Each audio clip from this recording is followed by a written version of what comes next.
want to cover in one of my favorite chapters in the whole book. The reason this is one of my favorite chapters is because of the drama, because of her response, and because of what comes out of her. To give you the main idea, before I expand on it, the main idea is this. She's prayed this prayer, 4:16, whatever you want to do to produce deeper love, do it. And so the Lord responds. He withdraws His presence, this time not as a chastening or a divine discipline in love to draw her out of fear. This time it's different. This time it's in response to her own prayer to both reveal something and produce something. In other words, she's going to discover how real her love is when it's tested. She's going to discover that she really is sincere in a way that she didn't realize.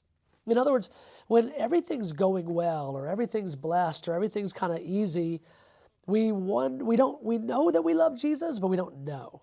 And there are certain seasons that come, at times a product of His leadership. They're very difficult seasons, but they're difficult seasons that reveal the truth about what He's accomplished in us and the truth of our real sincerity and response.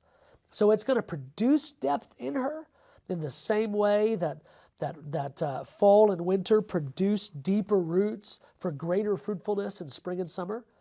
The winter season that's coming right now, the difficulty and the testing that's coming to her life, not just withdrawal of presence like chapter 2, but real striking and pain at the hands of leaders that she trusted.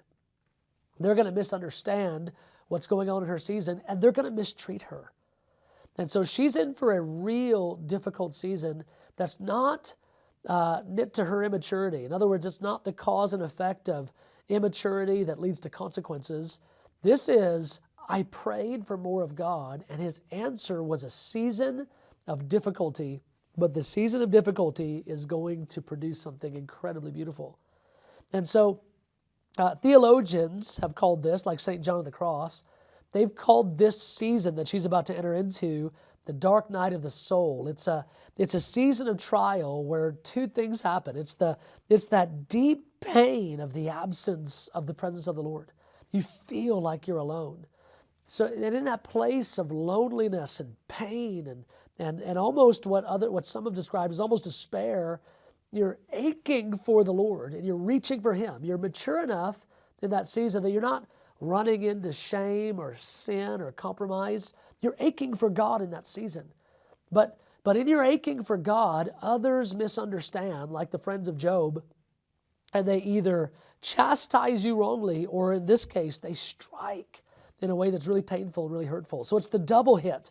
It's the pain of the longing for God who feels absent, and it's the pain of leaders that misunderstand and strike you. They discipline you rather than comfort you. And so here, these are governmental leaders. These are watchmen entrusted to care for her. She was supposed to be safe under their care, but instead they strike her when they misunderstand her pursuit of the Lord. She pursues the Lord with no hesitation. She's not wallowing in self-pity. She's not wallowing in some sort of shame or some sort of misunderstanding of what's going on. She asked for this.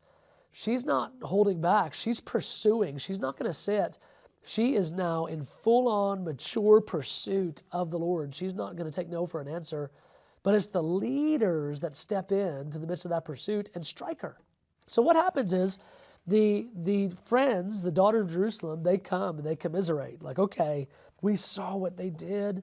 We know that you're right and they're wrong.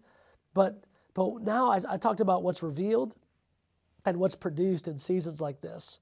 What's revealed is how real and how deep her love is. She really has been drawn away, and the trial and the striking is revealing it. And she says, I don't want to talk about that. I don't want to talk about them. She goes, I'm looking for the one that I love. If you find him, verse 8, I charge you, if you find him, tell him I'm lovesick. They're going, you don't want to talk about what just happened to you at the hands of the watchman? She goes, no, I want to talk about Jesus. If you encounter him, tell him my heart is aching. I love him, and I'm not going to stop pursuing him. So now they go, wait a minute, what is your deal? why do you love him so much? He seems to have abandoned you. It seems like there's no favor on your life. It seems like your sacrifice, your diligence, your early years of sowing aren't paying off in promotion. You've paid your dues. Why aren't you getting yours? She goes, I've already, no. I'm for him. I know who he is. There's no one like him. No one leads like he does. No one loves like he does. The first words out of her mouth in verse 10 are about his leadership, his investment in her calling, his dedication to her future. She doesn't feel abandoned in the absence of his presence. What is true, even if she can't feel it. Even if the circumstances are testifying against it, what is true about Jesus is true to her, and she won't let go. Earlier, I talked about the warrior king that fights for us so that we don't get discouraged, draw back, and quit. Here, the testing has revealed that it worked. What Jesus is fighting for, he has in her. His grace has worked. That she would not draw back, she hasn't.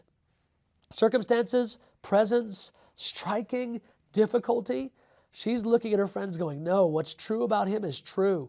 My circumstances might not say it. You might not testify it, and the leaders might not act like it, but that doesn't make it less true. I know who he is. I love his leadership.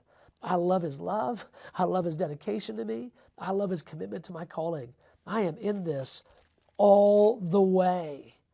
And so in this declaration and this passage, I'm having a hard time because I got to keep these videos short. I want to unpack every phrase. It's one of the most beautiful passages of the knowledge of Jesus and who he is in the whole Bible. That's what comes gushing out of her from the place of pain. That's what we want. From the place of pain and difficulty, can a love and a dedication and a knowledge of Jesus come spilling out of us in a way that provokes our friends? When you're in pain, does your love for Jesus still provoke? That's what he wants to produce. This is where we're going. He wants our love to provoke even when we're in the greatest trial of our life. Others are going, I can't grasp how you love him. And then all of a sudden the knowledge of him spills out and they go, I thought I was saved. I thought I knew Jesus. Tell me where to find him. She was asking them, have you seen him? Now they're asking her, tell me where to find that Jesus, because I did not know him. I'm realizing through your life, I need to know the real Jesus. That's what this whole drama is working to produce. The journey, the grace, the failure, the restoration, the pain, it's all been leading up to this. This moment, this comfort and vindication, this moment in which Jesus calls us to join him in the fellowship of suffering. And what spills out of us in that place of suffering is the revelation of grace working and our love for him as real. It's tested, it's revealed, it's provoking, and it's beautiful. This is where it's going. And this passage shouts that it's worth it. Amen.